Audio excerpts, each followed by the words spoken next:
Jeudi 20 octobre 2016, bienvenue en résumé.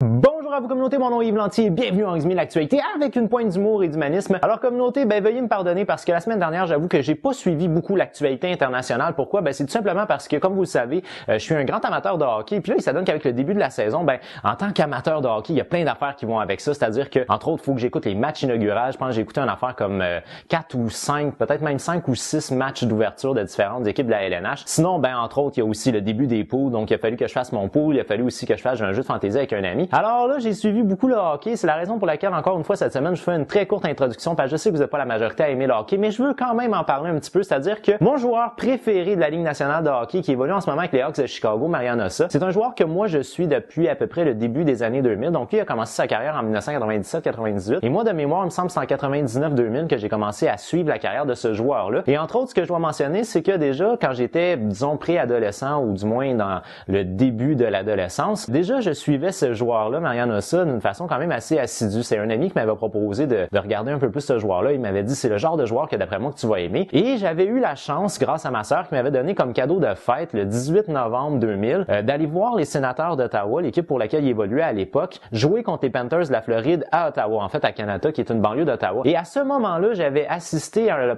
un match qui était un match historique pour Marian Hossa, c'est-à-dire que c'était le soir de son premier tour du chapeau en carrière dans la Ligue nationale de hockey. Et puis là, Marian Hossa, cette semaine, a atteint le plateau des 500 buts marqués dans la Ligue nationale de hockey. Alors franchement, moi je dis chapeau à ce joueur-là que j'admire depuis des années aujourd'hui et qui a encore quelques bonnes années de hockey devant lui. Puis franchement, ça c'est tout à mon plus grand bonheur. Maintenant, communauté, au niveau de l'actualité internationale, au moment que moi je tourne, c'est-à-dire mercredi soir, parce que jeudi, ça donne que je travaille, au moment où moi je tourne, c'est le dernier débat présidentiel pour la candidature présidentielle de 2017 au niveau des États-Unis. Alors j'ai aucune idée comment se passe le débat puisqu'il se fait au même moment où je tourne. Et en même temps, je dois vous avouer que je m'en fous un peu. C'est-à-dire que avec tous les scandales sexuels qu'il y a eu par rapport à Donald Trump dans les dernières semaines, moi, de la manière que je connais les États-Unis, c'est quand même un pays qui est très prude au niveau sexuel. Donc, je pense pas que ça va être quelque chose que l'électorat va pardonner à Donald Trump. Par contre, ce que je voulais absolument parler concernant le, disons, débat, ou du moins une référence au débat présidentiel,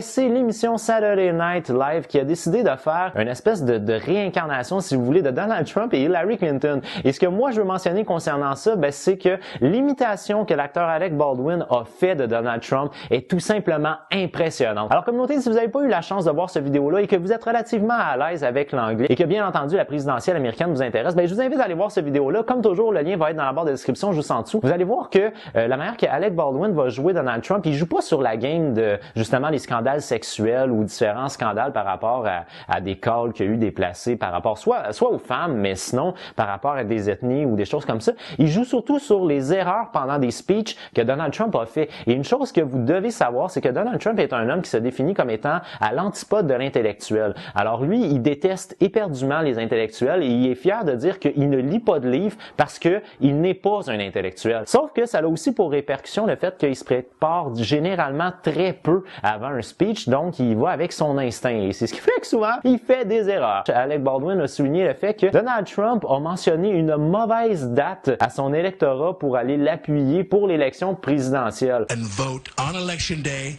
Mark your calendars, write it down. Here's the date, it's November 35th. Maintenant, sur un point de vue, je dirais humain, une chose qui a beaucoup retenu mon attention, c'est un geste qui, au final, vous allez voir que le geste, selon moi, c'est un très, très beau geste d'unité et de solidarité, mais il en reste pas moins que l'histoire en soi est assez triste. Alors, c'est l'histoire d'une jeune adolescente qui s'appelle Lucha Perez, qui vit en Argentine, ou du moins qui vivait en Argentine. Lucha Perez était âgée de 16 ans, et puis un jour, en début de mois d'octobre, si je me rappelle bien, je crois que c'est le 8 octobre, il y a deux hommes qui ont ramené la jeune Perez à l'hôpital. Elle était déjà morte et fraîchement lavée avec du linge propre. Alors, il s'adonne que les gens de l'hôpital ont trouvé ça un petit peu bizarre. Les hommes ont dit comme quoi que la jeune fille était morte d'une overdose. Ils ont décidé de faire une autopsie, ce qui en soi est tout à fait légitime selon moi. Et ils ont découvert que la jeune femme, elle avait été martyrisée et violée. Alors ça, cette histoire-là a vraiment révolté la population en Argentine. Et puis là, ce qui est arrivé cette semaine, c'est qu'il y a un collectif pour les femmes qui a décidé de faire une grève d'1 heure en Argentine. L'idée, c'est un soutien qui était vraiment un soutien unitaire national. Et ça, je trouve que c'est un très très beau geste et c'est un geste qui d'ailleurs pourrait être proposé aux féministes québécoises parce que la semaine dernière, on a entendu, entre autres, là, dans une nuit très particulière sur le campus de l'Université Laval à Québec, une série d'agressions sexuelles et d'intrusions. Il y a plusieurs jeunes filles qui ont rapporté à la police d'avoir été